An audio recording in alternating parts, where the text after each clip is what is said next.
Hello, good day, and welcome to another exciting edition of the Big Interview.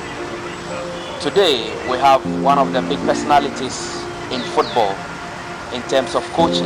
In 2008, he was the head coach of one of the biggest clubs in Ghana, arguably the biggest, Accra Tophic.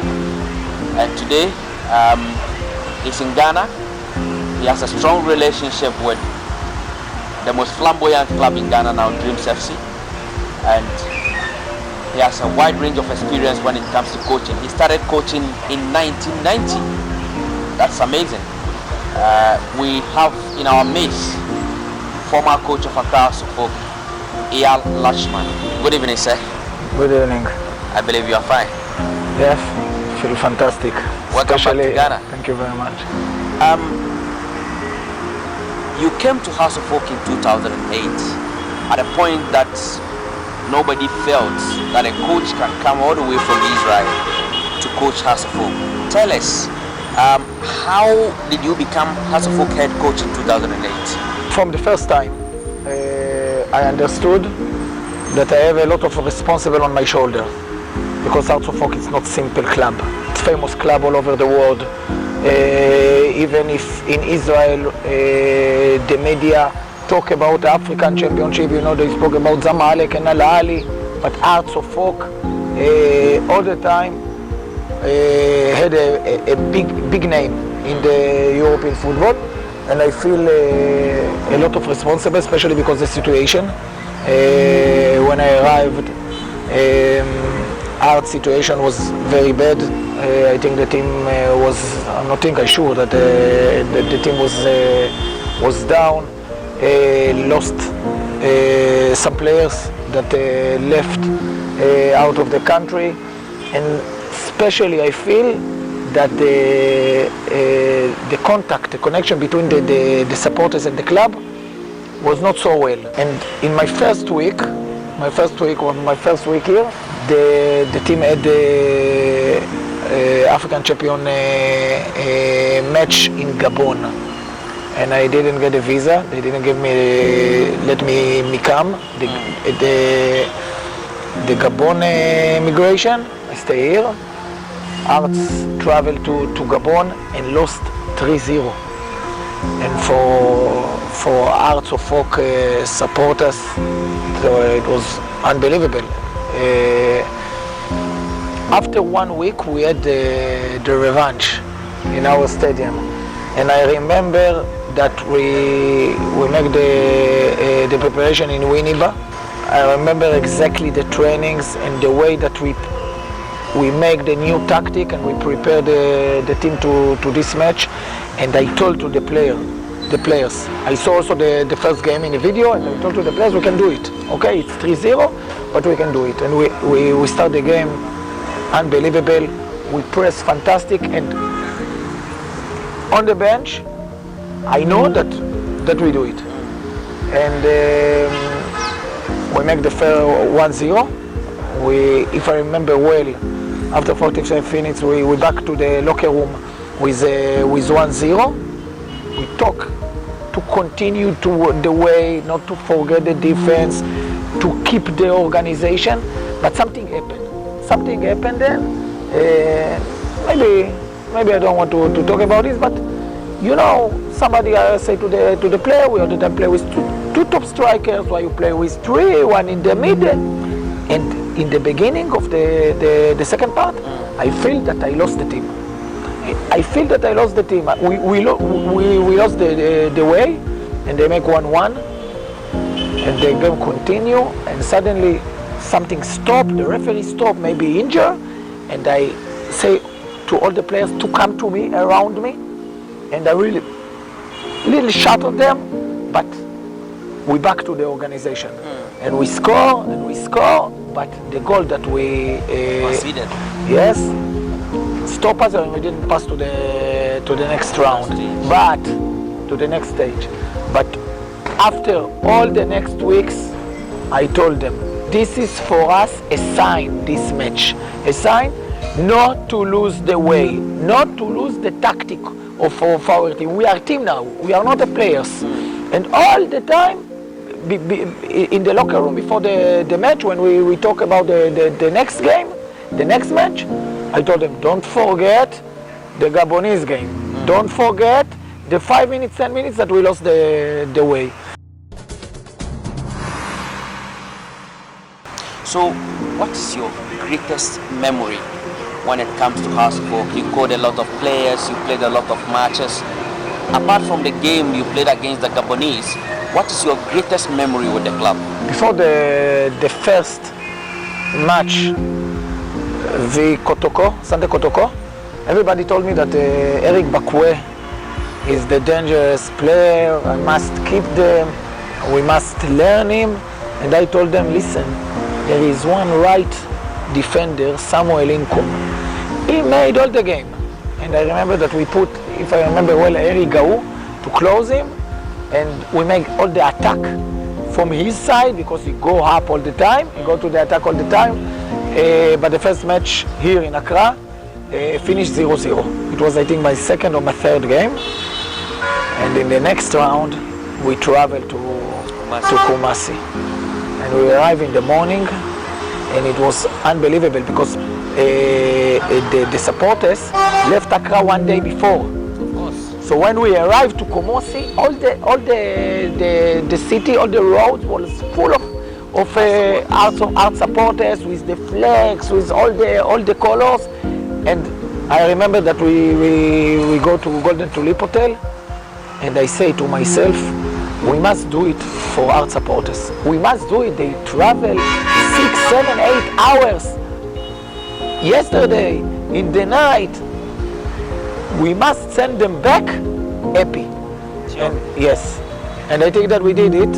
I'm sure that in the last 10, 11 years, this is the game that art supporters remember. It finished 3-3. I remember that we lost the two goalkeepers because of the injury, and we put his name, I like him very much, the third goalkeeper, and we played fantastic there. 1 hour and a half before the game, we arrived to the stadium. I think 35,000 people was in the stadium, 60 maybe in the game. And I remember Don Bortes score, Francis Bosman score. I remember the supporters. We didn't win 3-3, but we played like a man and like really. And the supporters were happy. Yes. So, after coaching Hearts of Oak, making all the names with the club, which player in Hearts of Oak during your time would you say was the best player for you? The best player for me, I remember that one time one of the board, Hearts of Oak, say that I didn't like Muslims, but he didn't know that my favorite player here is Muhammad Hassan, the right and the left defender. And he didn't know that 4 years before I won the cup in Israel with Muslim team. The first time of the history in Israel that Muslim team won the cup. So I remember him, Hassan Muhammad. But for me the best player was maybe the stoppers, Ofei, Vardis, and Daniel Coleman, and Daniel Coleman. But I cannot forget Donko in the left side. Eric Donko. And how I can speak about the best player without to speak about Kofi Abanga and Kwaku Essien, Samuel Inkum as a striker, and Jonathan Boateng, and long list. I'm sorry if I didn't. You still have that attachment. When you're talking about us, it's like you are so passionate about the club. Would you love to come back and coach the club? First, all the time, when I coach, immediately it's very important to me to be part of the community, not just part of the team. One of the people to feel the place and to behave like I born here. And until today, when somebody asks me about Arts of Folk, also in the media in Israel, you know, I hear the name Arts of Folk, I feel something else. So It's part of my life. If the opportunity comes for you to come back to Ghana and coach House of Folk, are you ready? First, all the time I'm thinking about this possibility, and I feel that I must do it. I'm sure that I left to Israel because the federation called me to be under 21 coach, but in the end of the story I signed in Sachin, in an Israeli club, a Premier League club, and all the time I feel that maybe it was a mistake not to stay here, and to show to everybody that really the people that trust me and believe me and brought me here, to show, to give them the power that Coach Lachman is one of the best coach that was in Ghana. Did you have problems with the management during your time? I think few of them like me a lot, and few of them didn't like me. So I remember. You had problems with them in terms of team selection, in terms of player choices? No, with the players, but I know that, for example, Commodore Mensah, I had very good relationship with him, with Frank Nelson. I will never forget him. It was a lot of very, very positive people inside. Arizakor didn't like me. Why? I don't know. But I know that he didn't like me. I feel it. But he was the chairman at that time. He brought you. I don't know, but I know that he didn't like me, and I hear a few times that he talked against me in the radio, in the media. But it's okay. I was strong. I have friends here, like you know, that protect me and support me. But I knew that he didn't like me. A nice person, nice guy. He's full of temperament. But he didn't like me. I like him. Was it because he was so passionate about House of Folk that he wanted you to do certain things with the club?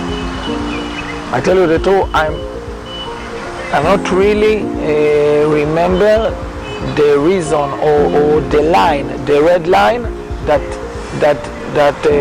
made the break between me and you. I really don't remember what really happened. But I know he didn't like me. I'm sure he appreciated me as a coach. What are you currently doing in Israel? Check your profile. The last time you had a club was in 2017. You coached a club in Israel. Are you still coaching the club, or you changed? In the last 10 years, I worked also in the Israeli TV, the sport channel. So I was coach plus TV. And in the last 1 year, I passed from one sport channel to the central sport channel, Sport 5. And because I'm there and there is a lot of panels, I cannot be a coach. So last season, I was the sport director of a club in Premier League in Israel, but responsible of all the youth team, U19, U18, the academy. I did it 1 year, and I'm sure that next season I must take the decision in the next few days where I'm going to sign, but I'm going to sign 1 year just to be responsible all the coaches. Without to be coach in the pitch is not easy for me, so I must come now. Before we draw the curtain on our conversation, tell me, you came to Ghana. There were rumors all over the place that you are coming to coach Dreams FC. Are you coming to Dreams FC? Listen, Dreams FC have a president, and for me, this person first is a friend, but he's also a model of somebody that when I arrive here and I need something, he was all the time with me, all the time behind me. He'll teach me everything about the Ghanaian football. He's a friend. He's full of emotion, and especially he's a model how somebody just with his idea and just with his heart build something and make something. And for me, Edwin Keto Krako is really a model. I love him a lot. He's really friend, and for me, anytime that he need me, I'm for him. The same that I know that anytime that I need him, he will support me. Thank you very much. We draw the curtain here on the big interview with Eyal Lachman. Be with FMIG TV as we bring you the best of exclusive interviews. Bye for now.